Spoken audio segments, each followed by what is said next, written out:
سلام درنښت او مینه د سکون راډیو قدرمنو اورېدونکو او د خواله رسنیو درنو کتونکو ستړي مسئ شاعرانه بډار خپرونې ته مو هرکلی درنو لیدونکو او اورېدونکو شاعرانه بډار خپرونه کې موږ بېلابېل شاعران لیکوالان او ادبپال رادود کوو د هغوی پر ژوند ادبي هڅو او لاسته راوړنو ورسره څو شېبې غږېږو نننۍ خپرونه کې بیا هم شاعر راسره شتون لري شاعر د میدان وردګو څخه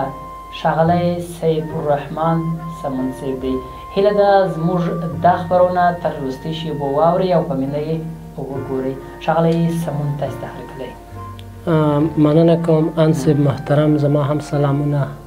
نیکې هیله او احترامات قبول کړئ هیله ده چې روغ جوړ به وئ او همداشان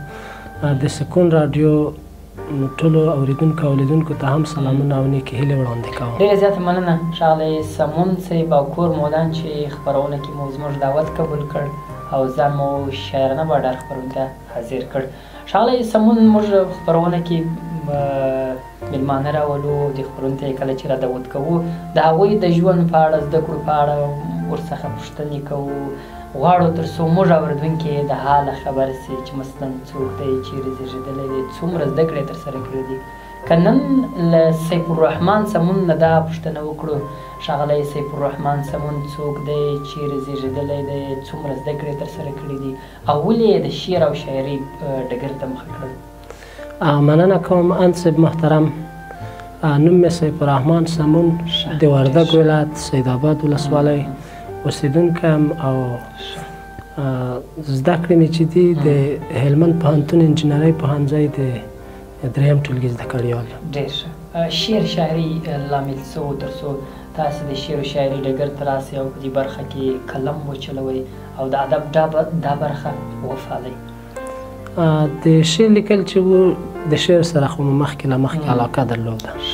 یو علاقه وه چې موږ یې شعر هڅولو ته شعر لیکلو ته وهڅولو او بل چې وه د محیط او چاپېریال هم شعر لیکلو ته جوړ و تر څو تاسې شعر ولولئ ښه ډېر ښه غزل به درڅخه واورو خپرونې دې شېبو کې تر څو درانه لیدونکي او اورېدونکي چې زموږ دا خپرونه همدا شېبه ګوري اوري تر څو ستا له چمتو کړي غزل څخه کیف واخلي مننه کوم ان صیب غزل دی وایي هېڅ پکې نه وینم کمای له کاڼې هیڅ پکښې نه وینم کمی هیڅ پکې نه وینم کمی له کاڼې سخت دی د هر ښکلي زړګی له کاڼې سخت دی د هر ښکلي زړګی له کاڼې څومره ښایسته مننه وایي دی خو وژلم دا چې ګل داسې کړم دی خو وژلم دا چې ګل داسې کړم شکر چې بچ مې شو تندی له کاڼې څومره ښایسته جار شم وایي خنجر خنجر بڼو ته زړه څه شی دی خنجر بڼو ته زړه څه شی دی خنجر خنجر بڼو ته زړه څه شی دی باسي په منځ باندې سوری لا کاڼې څومره ښایسته ډېره دي او هندوان جاهل دي جوړوي ځانو ته هندوان جاهل دي جوړوي ځانو ته د عبادت لپاره خدای لا کاڼې څومره دي مننه وایي چاته جانان وایم بیخي مغرور شو چاته جانان وایم بیخي مغرور شو سمونه جوړ مې کړ غمای له کاڼې یو ځل بیا څومره ښایسته مننه وایي چاته جانان وایم بیخي مغرور شو سمونه جوړ مې کړ غمای له کاڼې سمونه جوړ مې کړ غمای له کاڼې ډېر ښایسته ډېر عالي ښاغلی سمون صیب د شعر په اړه مخکې یادونه وکړه چې مثلا چاپېریال و همدا ډول د شعر و شاعري سره مینه تر څو تاسې دې ډګر ته راسئ ویې هڅولاست د شعرونو تعداد څومره دی او څومره وخت کېږي چې سمون شعر کاږي مننه کوم ان صیب محترم د شعرونو تعداد چې دی تقریبا د غزل په برخه کې 600 ته رسیږي او نظم ته مو هم لږ کار کړی دی نظمونو تعداد هم تقریبا چې 70 و 80 ته به رسیږي څومره کلو وخت کې څومره موده کې تقریبا 15 کلونه به کېږي چې شاعرۍ ته مخه کړی 15 کلونه کې 600 غزل شعرونه ښاغلی سمون د شعرونو محتوا مو موضوع ته ډېره ځانګړې ده یا کوم موضوعات تاسې په خپل شعرونو کې ځای کړي دي او کومه برخه یې ډېره د غزلونو موضوعات برخه کومه یا محتوا یې کوم برخې ته ډېره ځانګړې شوې ده زما د شاعرۍ ډېره برخه چې ده هغه عشقي برخه ډېره ده کې نور شعرونه مو هم لیکلي دي د وطن د مینې په باره کې او همداس شان ځینې حماسي شعرونه مو لیکلي خو ډېره برخه یې چې د هغه عشقي ده ډېره برخه یې عشقي ته ځانګړې بلکل خپرونې شبو کې به ښاغلی سمون صاحب بیا هم ستا یو غزل واورو تر څو موږ اورېدونکی په مینه خوند ترې واخلو مننه کوم وایي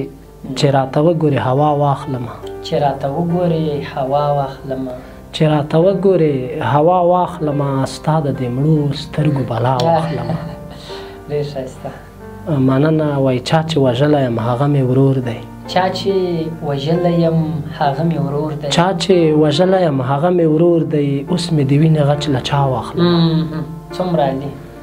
او ستا په خندا مړ یم که ودې خندل ستا په خندا مړ یم که ودې خندل ستا په خندا مړ یم که ودې خندل شاید ژوندی شم او سا واخلم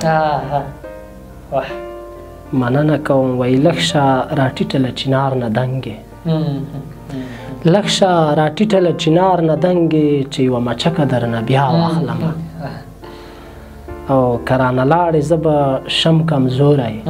کرانه لاړې زه به سم کمزوری مننه کوم ان صاحب وایي کرانه ولاړې زه به شم کمزوری داسې کمزوری چې امسا واخلم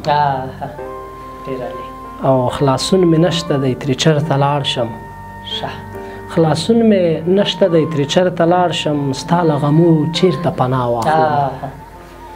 او سمونه نه کېږي په پیر او ملا سمونه نه کېږي سمونه نه کېږي په پیر او ملا ځم چې د خپلې مور دعا واخلم ډېر عالي ځم چې د خپلې مور دعا واخلم ښاغلی سمون صاحب مخکې مو هم یادونه وکړل که بیا هم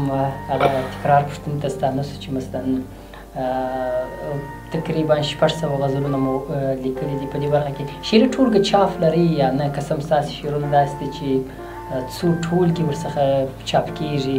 په دې برخه کې تاسې کوم شعري ټولګه د خپلو مینهوالو لپاره یا لوستونکو لپاره به چمتو کړې که نه بلکل ښه پوښتنه ده نو تر اوسه پورې خو مې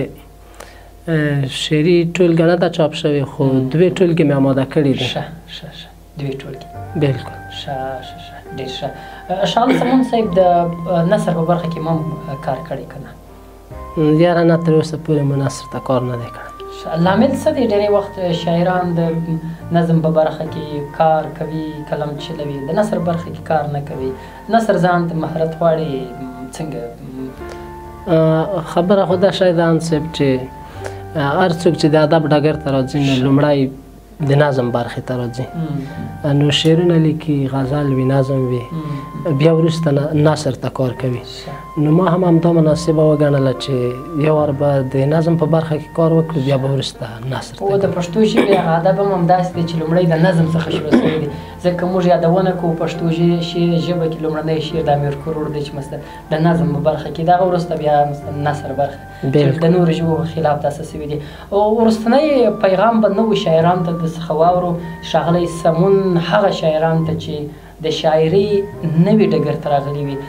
نوي کسان وي نوي شعر لیکلو ته مخه کړي وي هغوی ته کوم پیغام لري تر څو راتلونکي وخت کې ښه شاعر ورڅخه جوړ شي او ټولنه کې بیا په یو ښه نوم او ښه شاعر باندې یاد شي مننه کوم صاحب زما پیغام نوو شاعرانو ورونو ته دا دی چې باید دوی تر ډیره پورې مطالعه ولري آزاده مطالعه وکړي او داسې څه ولیکي چې هغه نور خلک پند ترې واخلي عبرت ترې واخلي نو ټولنې ته یې ګټه ورسېږي ډېره مننه صحیح وروستی غزل به درڅخه واورو چې ښاغلی سمون څه ډول غزل راته وړاندې کوي ان صاحب غزل دی وایي څه بې وسي او څه پیغور وژني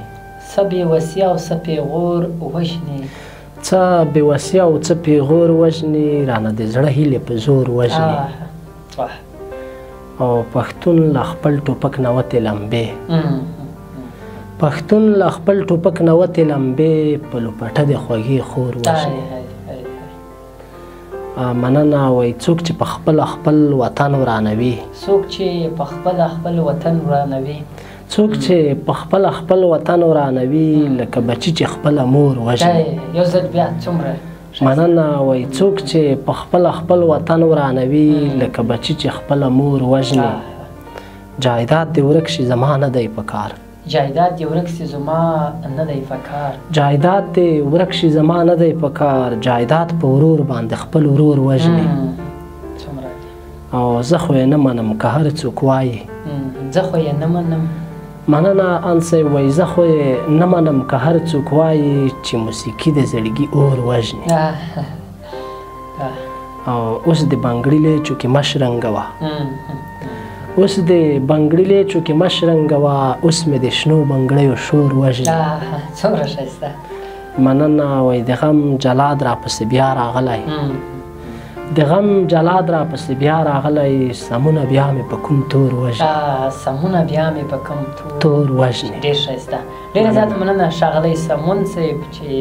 ښایسته غزلونه دې راسره شریک کړل او